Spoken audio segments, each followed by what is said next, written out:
Здравствуйте, дорогие друзья! Я приветствую вас на новой лекции канала «Жизнь после жизни есть, я знаю», который посвящен доказательствам жизни после смерти и устройству потустороннего мира, куда каждый из нас попадает по завершении своего земного пути, где и воссоединяется с ранее усопшими родными и любимыми и продолжает бесконечное путешествие по нашей прекрасной и удивительной Вселенной. Сегодня мы поговорим о еще одном удивительном феномене, подтверждающем существование жизни после смерти и потустороннего мира, вопросы о котором часто задаются нашей аудиторией. Одно из самых простых и вместе с тем железобетонных доказательств продолжения жизни после смерти физического тела – это экстериоризация сознания, внетелесный опыт – или по-простому выход из тела. Во время таких выходов сознание человека отделяется от биологического тела и путешествует по духовным областям мироздания, как личным, так и коллективным. Эти области называют по-разному: духовный мир, загробный мир, потусторонний мир, астрал и так далее. Но на самом деле все это один и тот же мир, мир мыслей людей, мир их сознаний, которые они строят и наполняют все вместе, и который пока остается невидимым для биологических органов чувств и земных приборов. В этом мире люди обитают во время сна их тел. Туда они перебираются после окончательной их смерти. В этом же мире они путешествуют и во время рассматриваемых нами сегодня внетелесных опытов. Если подтверждается, что сознание может существовать и действовать без тела, независимо от него, это ставит точку в любых спорах о жизни после смерти. Раньше контролируемые выходы из тела были доступны только узкому кругу посвященных в тайное знание – йогам, тибетским ламам, шаманам и другим высокодуховным носителям знаний об истинной природе человека. На самом деле это знание не было тайным, просто оно довольно сложное и трудно воспринимаемое большей частью населения Земли, наглухо погруженного в материю, ее заботы и страхи. А так никаких тайн нет, все лежит на поверхности, только начни копать, и перед тобою откроются бездны информации о жизни после жизни и об устройстве потустороннего мира. Тем не менее, ввиду этой сложности и трудной для многих познаваемости, длительное время оставалось непонятным, феномен экстериоризации сознания подлинный или все же выдуманный. Но с конца прошлого века ситуация начала стремительно меняться. Сначала, благодаря прогрессу техник и приборов реанимации, были широко распространены свидетельства об околосмертных переживаниях или ОСП, которые почти всегда включают в себя принудительные выходы пациентов, находящихся в состоянии клинической смерти, из тела. Затем контролируемая экстериоризация сознания без достижения предсмертных состояний начала осваиваться широким кругом народных масс. Огромный вклад в это движение внес американский инженер и бизнесмен Роберт Монро, случайно научившийся выходить из тела и написавший о своих, последовавших за этой случайностью путешествиях, продолжавшихся без малого 40 лет, 3 парапсихологических бестселлера: «Путешествие вне тела», «Далекие путешествия» и «Окончательное путешествие». Рекомендую ознакомиться с этими книгами. Они действительно переворачивают сознание и расширяют границы познания мира вокруг нас. По стопам Монро пошли другие – писатели, исследователи, ученые, врачи, экстрасенсы и самые обычные граждане. Сегодня в мире насчитывается огромное количество людей, практикующих выходы из тела, путешествующих по тонким мирам и железно доказывающих таким образом факт продолжения жизни за гробом. Для таких путешественников по астралу или одному из уровней тонкого мира, ближайшему к земному, даже появилось специальное название – астролетчики. Примечательно, что об астролетчиках осведомлены как живущие, так и усопшие. О них знают работники потустороннего мира, ангелы-хранители и духовные наставники. Дошло до того, что в определенных случаях внетелесные путешественники привлекаются развоплощенными духовными силами к решению тех или иных задач тонких миров. Например, к помощи духам по тем или иным причинам, привязанным к Земле и страдающим в результате некорректных настроек своего внутреннего мира. Экстериоризация сознания и путешествия в этом внетелесном состоянии по тонким мирам, к удивлению многих, оказались не такими уж сложно достижимыми. Фактически любой при должном усердии и изучении практических методик может достигнуть их наяву или же во сне через осознанные сновидения. Стереотипно принято считать, что выход из тела – это некий процесс исключительно во время бодрствования, достигающийся путем сложных усилий, остановки внутреннего диалога, принятия специальных поз, проведения медитаций и так далее, и для этого надо быть как минимум чуть ли не продвинутым монахом Шаолиня. Но фактически осознанный сон – это тоже разновидность внетелесного опыта, просто имеющий другую точку входа, в отличие от отделения от тела наяву, которое действительно значительно сложнее, хоть и не настолько, чтобы с этим при должном желании и стремлении не мог справиться обычный среднестатистический человек.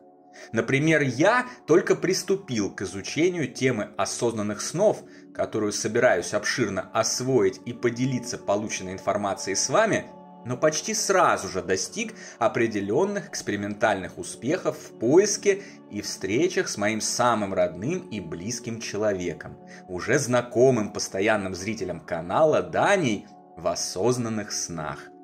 Недавно я встретился с ним во сне, и он учил меня творить прекрасные сады и строения при помощи мысли. А я показывал ему свои новые умения, сдавая своеобразный экзамен. Интересно, что Даня, в земной жизни бывший очень эмоциональным и подвижным, сейчас выглядит как абсолютно спокойный и умиротворенный сенсей. Не в том смысле, что у него борода и белые одеяния, нет, наоборот. Внешним видом он являет лучшее свое состояние, как будто и не было никакой изнурительной онкологии, больниц, непрекращающейся боли и гибели измученного всем этим тела. Молодой, стильно одетый, подтянутый, спортивный и даже как будто светится. Речь об эмоциональном состоянии. У меня появилось ощущение, что теперь не я, а он является взрослым, который заботится обо мне, ребенке, оставшемся жить на земле, и обучает меня новым важным знаниям. Когда, встречаясь с ним, я начинаю чрезмерно радоваться и чуть ли не прыгать вокруг него, лезу обниматься, он сдержанно улыбается и спрашивает: «Ну и чего скачешь? Никто же не умер. Все нормально. Помни о невозмутимости и контроле эмоций. Это очень важно. Здесь и всегда». Что же касается моего экзамена по новым умениям, сад у меня получился прекрасным во всех смыслах. Дом, как по мне, вышел чересчур огромный. Похоже, я слегка перестарался. Но ремонт в нем был великолепен. Все по последнему слову техники и дизайна. Конечно, пока это самое начало, и я еще многого не умею. Что-то получается лишь эпизодически и с побочными эффектами. Например, в этой сцене, когда я презентовал Дане сотворенные мною сад и дом, внезапно появились какие-то военные, очевидно созданные моим сознанием автоматически, из-за тревог о всем известных событиях, и помешали нам. Мое сознание почувствовало угрозу, моментально эвакуировалось в физическое тело, лежавшее в кровати, и я проснулся. Так что впереди еще очень большая учеба и работа. Но начало, и вполне успешное, уже положено. Вернемся к общим знаниям. Свидетельства внетелесных путешественников, предоставленные ими за несколько десятилетий выходов из тел, в очередной раз удивительным образом в целом совпали с другими сведениями огромного массива данных о жизни после смерти, накопленными человечеством за века своего существования, что, как мы с вами уже знаем, само по себе является подтверждением реальности этих сведений. Совпадение множества независимых свидетельств есть доказательство их истинности. Подтвердилась информация о расширении спектра восприятия вне тела, о психических суперспособностях этого состояния, существовании в астрале и на других уровнях тонких миров духовных городов и поселков, населенных умершими на земле людьми, о встречах и дальнейшем совместном проживании взаимно любящих друг друга за гранью земной жизни, о мгновенных перемещениях при помощи мысли и творении предметов и окружения ей же, о наличии на той стороне домашних животных, об огромном разнообразии возможностей обучения, путешествий, развлечений для духов и многое другое, о чем мы уже говорили ранее в других лекциях и публикациях нашего телеграм-канала. На сегодняшний день экстериоризация сознания подтверждена в лабораторных условиях многими учеными, открывшими свой разум к новому знанию и занявшимися изучением удивительных психических явлений, свидетельствующих о том, что человек – это не биомасса, не скопление материальных клеток и не мозг, живущий в среднем 60 лет, а бессмертное духовное создание, идущее по дороге вечной жизни и вместе со своими родными душами выполняющее важную, божественную миссию строительства бесконечной, живой и доброй вселенной, исполненной любви и счастья. Знать об этом – невероятная благодать. И я с этим вас сердечно поздравляю, дорогие друзья. И если и у вас появится желание освоить практики внетелесных опытов и лично получить доказательства независимости вашего сознания от биологического тела, вы вполне можете это сделать. Как обычно, все, что для этого нужно, это ознакомиться с качественными источниками информации, которые мы уже неоднократно предложили вам. Освоить теоретическую часть, а затем методом перебора найти для себя подходящую практику. Суть научения чему-то всегда одна, чего бы это ни касалось. Хоть вполне земных умений, хоть того, что называется паранормальным.